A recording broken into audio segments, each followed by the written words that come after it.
Dr. Zakir, could you tell us the prerequisites for Itikaf?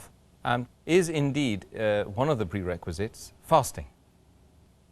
As far as the prerequisites for doing Itikaf is concerned, but naturally the person should be a Muslim, he should be sane, he should have reached puberty, and he should not be in the state of Janabah, ceremonial impurity.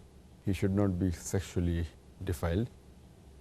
Person should not be in the state of menstruation or post-childbirth bleeding. And the person should be pure while doing Itikaf. And besides these, there are two pillars of Itikaf. Number one, that is the intention.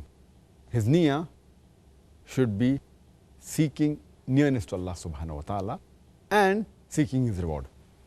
Number two is it should be done in a mosque.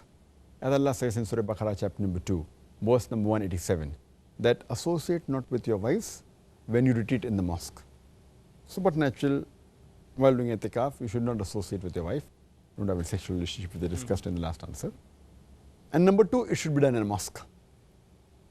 And people differ. Some of the people say it can be any mosque, but the majority of the scholars say that it should not be any mosque. It should be a mosque in which congregation salah are offered. And it should also be in a mosque in which Jummah salah is offered. Because if congregation salah is not offered, and if a person is doing Itikaf in the mosque, it will either mean that he is not offering salah in congregation, which is not correct, or he may be going out to another mosque that defeats the purpose of Itikaf. So but natural, most of the scholars agree that it should be in a mosque which has regular congregation salah, and preferably even Jummah salah should be offered in that mosque.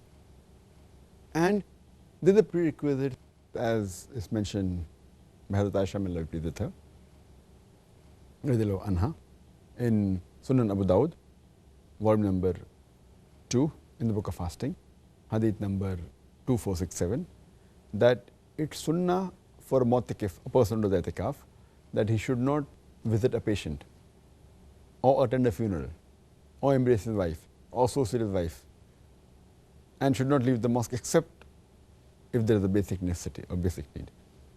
As far as whether fasting is compulsory or not, it's mentioned by Hazrat Aisha, may Allah be pleased with her, in the same hadith of Sunan Abu Dawud, volume number 2, in the book of fasting, hadith number 2467. Hazrat Aisha, may Allah be pleased with her, says that there is no Itikaf without fasting. That's her view. But if you read Sahih Bukhari, volume number 8, in the book of oaths and vows, hadith number 6697, which we quoted earlier, Hazrat Umar, may Allah be pleased with him, he said that in the days of ignorance, Yawm al-Jahiliyyah, before he accepted Islam, he had vowed that he will do Itikaf for one night in Masjid al-Haram. And the Prophet said, fulfill your vow. And there is no fasting during night. So by this permission of the Prophet, it is understood that fasting is not fard, but it is mustahab. It is a recommended sunnah that if you fast, it's preferable. It's not a fard to fast while doing Itikaf. Jazakallah khair, Doctor.